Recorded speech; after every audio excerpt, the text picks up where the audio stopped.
You're walking north on Sheridan. It's the side of the building on Sheridan Road towards the left when you're walking north.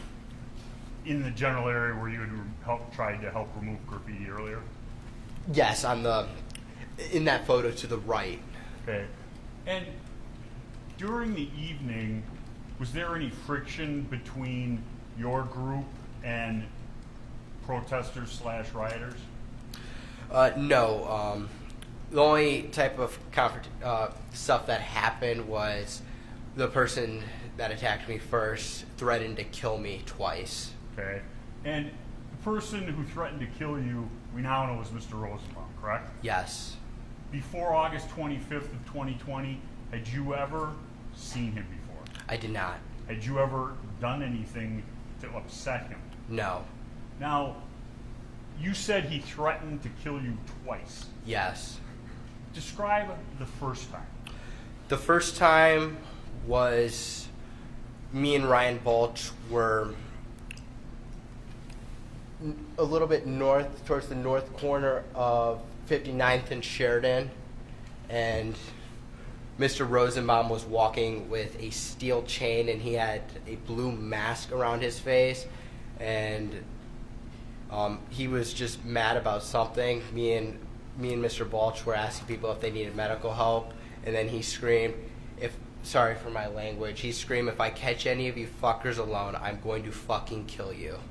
And that was directed at you and Mr. Balch? It was directed at both of us, what I believe. And there was a second occasion where he threatened you? Yes.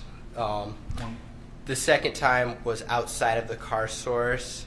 And I don't know if it was directed towards me, but I heard it. He said to, I believe it was Joanne Fiedler, Dustin, Colette, and another guy. He was screaming. He said, "I'm going to cut your fucking hearts out and kill." I'm not going to repeat the second word, but kill you, N-words. Now, did you ever see Mr. Rosenbaum doing any physical property damage? I did. Where? I saw him with, I now know to be Joshua Zeminski. I saw him tip that trailer over and the porta potty. I saw him do both. And I believe he tried to start the porta potty on fire. I don't know. I don't think he succeeded. But then I saw him with Mr. Zeminski. He was either helping start it or he was like throwing stuff on it. I don't know which one he was doing. Where did you originally see that trailer? That trailer was in the St. James Church parking lot. Sort of like right over here in like the backish corner, what I remember. And did you see how it got from there to where it was put on fire? It was pulled. By whom? It was several people that pulled it into the street, but I can't tell you definitely who pulled it into the street. And you went down there and saw them starting a fire? I didn't go down there. I was at the corner of the car source lot. Okay. And you referred to Mr. Zeminski. Before August 25th of 2020, had you ever met Mr. Zeminski? I have not. Did you ever meet him since? I have not.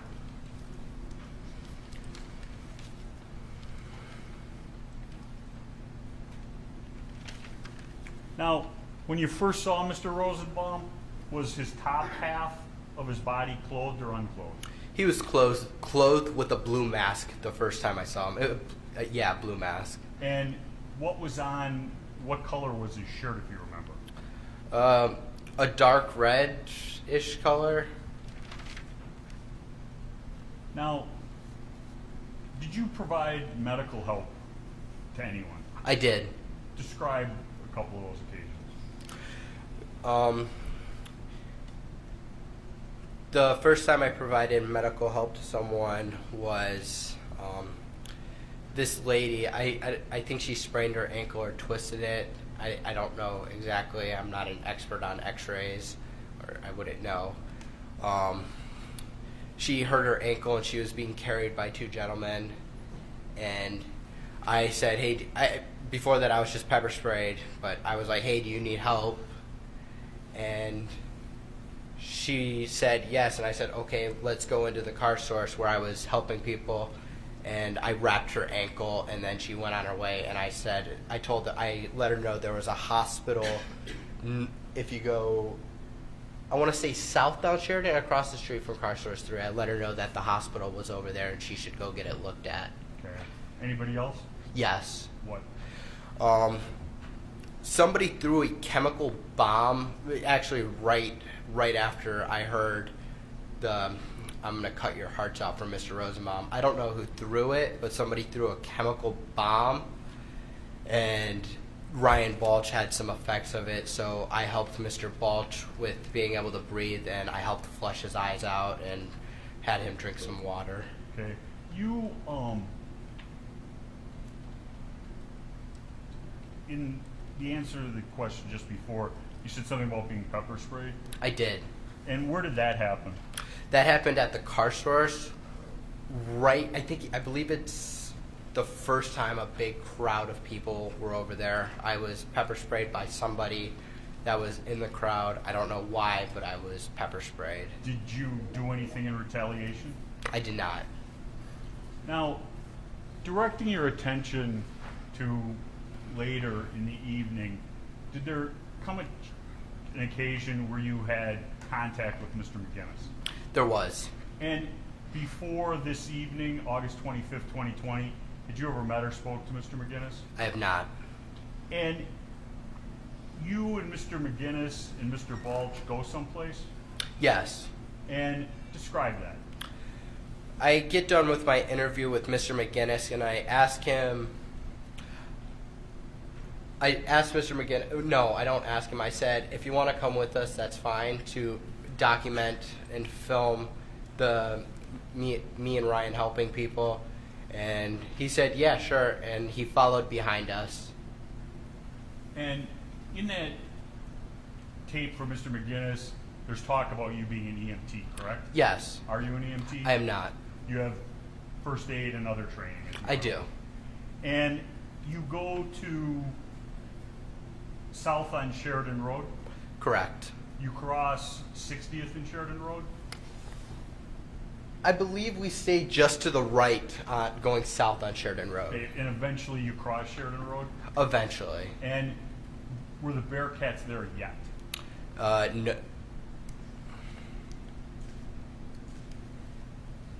Yes, they were. Okay. Had they set up a line to stop people that you were aware of? Not that I was aware of. I just know they were parked right there and people were throwing rocks at them. Okay. Did anybody tell you not to cross that line? You wouldn't be able to go back? Not until later in the evening. Okay. You cross that line, where do you go? We continue straight in a southerly direction down Sheridan Road. Okay. Were you going any place in particular? No, we were just going to see if anybody needed medical help, and I looked at a guy's shoulder on the way there. Okay. And you finish with the guy's shoulder, and you continue on, and what happens? I continue walking in a southerly direction down Sheridan Road, and then as I'm walking, I believe you guys have been referring to him as Yellow Pants. He said he said something to me. I believe it was, you were the one that pointed your rifle at me with the laser pointed at me. I believe that's what I heard. And I didn't. That's the first time I saw him that night, so I was confused. So I said I did, and then I continued to walk away. And was the did an admission that you did it, or more of a statement with a question? It was a sarcastic remark. Okay. Did you engage with him any further? No. And from there, where did you go? There I continue walking in a southerly direction, merging towards the middle of Sheridan Road. Okay. At that point, did you become aware of anything? In about as I'm walking, I start to look because I realize Mr. Balch is not with me anymore. Okay. Did you continue on your way down Sheridan Road without Mr. Balch? No, I actually went to go look for Mr. Balch in the Ultimate gas station parking lot. Okay, when you went to the Ultimate gas station parking lot, describe what was going on there. There were a lot of people there. I don't really know what was going on. I was just focused on trying to find Mr. Balch.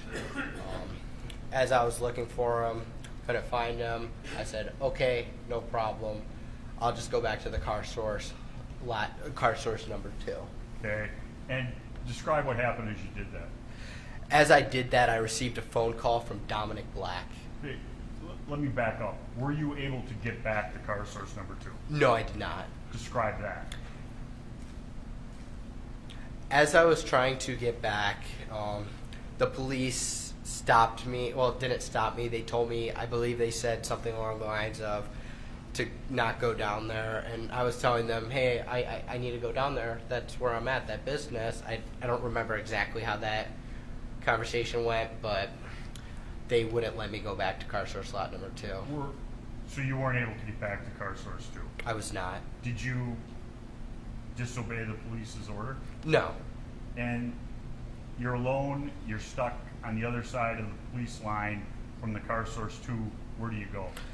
I go to where there's other people at the gas station protecting the gas station, and I go there because I believe that's the safest place to go because there's other people there. And at that point, were you able to find Mr. Balch? I was not. While you're at the Ultimate gas station, I think we've been calling it? Correct. Point it out, just there's no... Right there, the Ultimate Convenience Center, diagonal from the Golf gas station. Okay. And when you were there, what's the next significant thing that happened? Dominic Black calls me and he says, Kyle, I need you to get down to the car source lot number 3. The cars are being bashed in. They're setting all the cars on fire. I need you to go and put the fires out. Okay. And did you do anything as a result of that phone call? I did. What? At the Ultimate gas station, I asked, I don't know who he is, but I asked an individual if he could come with me and if I could have a fire extinguisher to put out the fires. Were both of those requests satisfied? One of them were. What? I was given a fire extinguisher, but he said he can't come with me, and he said he believes there's already people down there helping protect the business. Okay. And what did you do then? I start running towards the car source lot number 3 to put out the fires, pausing occasionally to catch my breath and walk. Okay. On the way to car source 3, did you have any interaction with Mr. Rosenbaum? I did not. Did you speak to Mr. Rosenbaum? No. Did you notice Mr. Rosenbaum doing anything as you went down to car source 3? I didn't notice Mr. Rosenbaum until he came out from behind the car and ambushed me. Okay, I'll get to that. Did you run the whole way? No, I didn't. Okay. You had your gun, correct? Yes. And you had a fire extinguisher? Yes. And you had your medic? My medical bag, yes. And were you asking people about medic at that point? I was asking people if they needed medical help as I was getting down there. Did you receive any responses? No, I didn't. Describe your approach to car source number 3. As I'm walking down Sheridan Road, I hear somebody scream, "Burn in hell," and I reply with friendly, friendly, friendly to let them know, hey, I'm just here to help. I don't want any problems. I just want to put out the fires if there are any. I continue walking, and then I notice the Duramax. I notice a flame in the back seat of the Duramax, and I step towards the Duramax, and as I'm stepping forward, I believe his name is now Joshua Zeminski. He steps towards me with a pistol in his hand, and as as I'm walking towards to put out the fire, I drop the fire extinguisher and I take a step back. Okay. When you step back from Mr. Zeminski, what's your plan? My plan is to get out of that situation and go back north down Sheridan Road to where the car source lot number 2 was. And did you get back? Were you able to go in a northerly direction? I wasn't. Describe what happens. Once I take that step back, I look over my shoulder and Mr. Rosenbaum was now running from my right side, and I was cornered from in front of me with Mr. Zeminski, and there were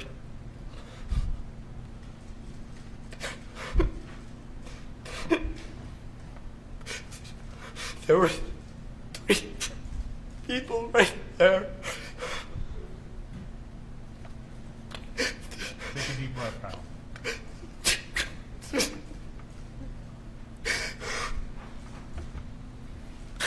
That's what I.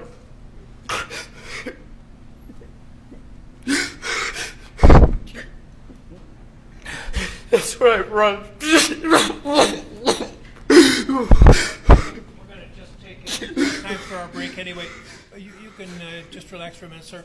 We're going to take a break about 10 minutes, and please don't talk about the case during the break. Read, watch, or listen to any account of the trial.